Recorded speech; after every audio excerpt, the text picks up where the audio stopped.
কি একটা বিপদের মধ্যে পড়ছিলাম। বৃষ্টি তো সবার কাছেই ভালো লাগে, কিন্তু অতিমাত্রার বৃষ্টি কখনোই ভালো লাগে না। হ্যালো এভরিওয়ান, আসসালামু আলাইকুম। সবাই কেমন আছেন? আমি আল্লাহর রহমতে অনেক বেশি ভালো আছি। বরাবরের মতো আজকে একটা নতুন ব্লগ নিয়ে চলে আসলাম। ব্লগটা নতুন না, কিন্তু আজকের ভয়েস গুলো দিতেছি নতুন। এই ব্লগটা ছিল প্রায় 15-20 দিন আগের ব্লগ। 15-20 দিন আগে যখন টানা বৃষ্টি হয়েছিল কয়েকদিন, তখনকার এই ব্লগটা ছিল। ভিডিও শুরুতেই বলেছিলাম আমি একটা বিপদের মধ্যে পড়েছি। এখন কি বিপদে পড়েছি সেটা এখন আপনাদেরকে বলতে যাচ্ছি। প্রায় 3-4 মাস আমার বাসায় কোনো কাজের মহিলা ছিল না। আমার ঘরের কাজ আমি একা একাই করতাম, কিন্তু মাঝখান দিয়ে আমার হাতের প্রবলেমটা এত পরিমাণে বেড়ে গিয়েছিল, যার কারণে আমার অনেকগুলা কাপড় চোপড় আধোয়া ছিল। এত পরিমাণ হাতের প্রবলেমটা বেড়েছিল, যার কারণে আমার বাধ্য হয়ে কাজের মহিলা নিতে হলো আমার। এই তো কাজের মানুষ নেওয়ার পর আমি কাপড় চোপড় গুলা হচ্ছে তাকে দিয়ে ধোয়াইলাম। তারপর ছাদে নিয়ে আসলাম রোদ্রে দেওয়ার জন্য। বাসার থেকে দেখে আসলাম প্রচন্ড পরিমাণ রোদ। যেই কাপড় চোপড় গুলা ছাদে দিলাম, এর মধ্যে বৃষ্টি শুরু হয়ে গেল। কেমনটা লাগে কোন তো? দেখেন কি পরিমাণ অন্ধকার হয়ে আসছে। এটা কিন্তু আমার বাড়ির ছাদ। আমার বাড়ি বলতে আবার কে মনে করেন এটা আমার বাড়ি। আমার বাড়ি বলতে এটা ভাড়া বাড়িতে থাকি আর কি। এতটুক পরিমাণে বড় লোক এখনো হয়নি যে নিজের একটা বাড়ি হবে, কিন্তু আল্লাহ চাইলে হইতেও পারে।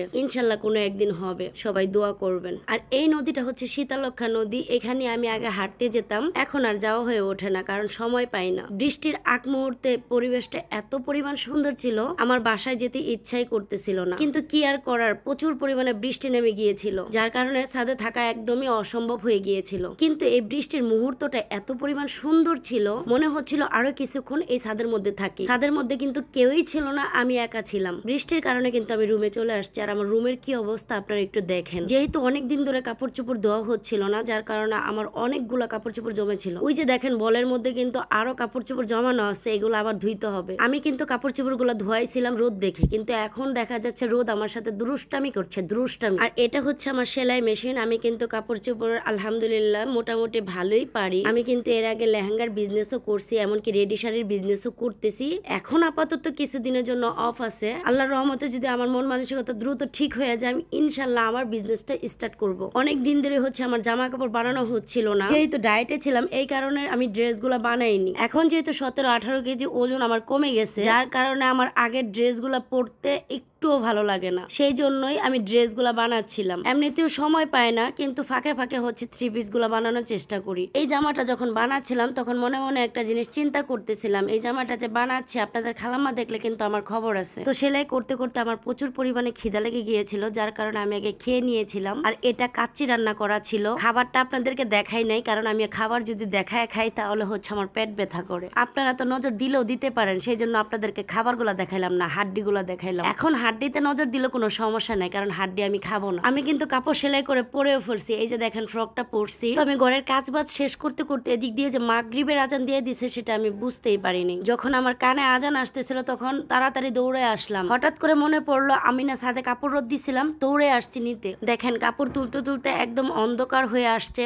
আর এই যে দেখেন এই ড্রেসটাই কিন্তু বানালাম আজকে। কেমন হয়েছে অবশ্যই কমেন্টের মাধ্যমে জানাবেন। এরকম জামা আমি বহুদিন ধরে পরি না, যার কারণে ইচ্ছা হচ্ছিল এরকম একটা ড্রেস পরার, তাই আমি বানিয়ে নিলাম। তো আমাকে এই ড্রেসটা পরার পর কেমন লাগছে অবশ্যই কমেন্টের মাধ্যমে জানাতে কিন্তু ভুলবেন না। আমি কিন্তু আমার জামাটা বানিয়ে পরে ফেললাম। আপনাদের খালামার জামাটা কিন্তু এখনো বানানো হয় নাই। আমি কাপড় চোপড় গুলো উঠে যখন বাসায় আসছি, এর একটু পরে আপনাদের খালামা চলে আসছিল। ওকে দেখেই কিন্তু আমি দরজা চিপায় লুকাইছিলাম। ও আমাকে হঠাৎ করে দেখে পুরো অবাক হয়ে গেছে। আর যেটা হয়েছে সেটা হচ্ছে আমার জামা দেখে তো কান্নাকাটি শুরু করে দিছে। তারপর কি আর করাই, যে তাকে বুঝালাম তার জামা আমি বানাচ্ছি, কিন্তু সে তো নাসার বান্দায়, তারটা কেন আগে বানাইলাম না তার অভিযোগ। তাকে বুঝিয়ে শুনে ড্রেসটা বানাইতে যাব, ওই মুহূর্তে ও আমাকে বলতেছে তোমাকে আর এই ড্রেস আমি পরতে দিব না। পরে বললাম কেন তুমি আমাকে এই ড্রেস পরতে দিবা না? সে আমাকে বলতেছে আমাকে নাকি দেখা যায় একদিনের বাচ্চার মতো। কি মজার ব্যাপার বলেন, আমি নাকি একদিনের বাচ্চা? যেই আপনাদের খালাম্মার জামাটা বানানোর জন্য মেশিনে বসলাম, ওই মুহূর্তে কারেন্ট চলে গেছে। গেছে তো গেছে, এমন ভাবে কারেন্ট গেছে 2 ঘন্টা ধরে অপেক্ষা করছি, কারেন্ট আসার খবরই নেই। সারাদিনে 4 থেকে 5 বার কারেন্ট গেছে। কারেন্টের জ্বালায় অতিষ্ঠ হয়ে গেছি আজকে আমি। তারপর কারেন্ট আসলো সেই 10:30টায়। 10:30 বাজে মেশিনে আবার বসছি, আপনাদের খালাম্মার জামাটাও কমপ্লিট করছি। এই যে দেখেন আমাদের মা মেয়ের ড্রেসটা আপনাদের কাছে কেমন লাগতেছে অবশ্যই কমেন্টের মাধ্যমে জানাবেন। আপনাদের খালাম্মার এই ড্রেসটা বানিয়ে দিয়েছি, আর আমার জন্য তো এই ড্রেসটা দেখলেনি অনেকক্ষণ ধরে পরে আছি। আর এদিক দিয়ে ঘটনা যেটা হয়েছে, আপনাদের খালাম্মা তো বারবার আমার সাথে ম্যাচিং করতেছে যে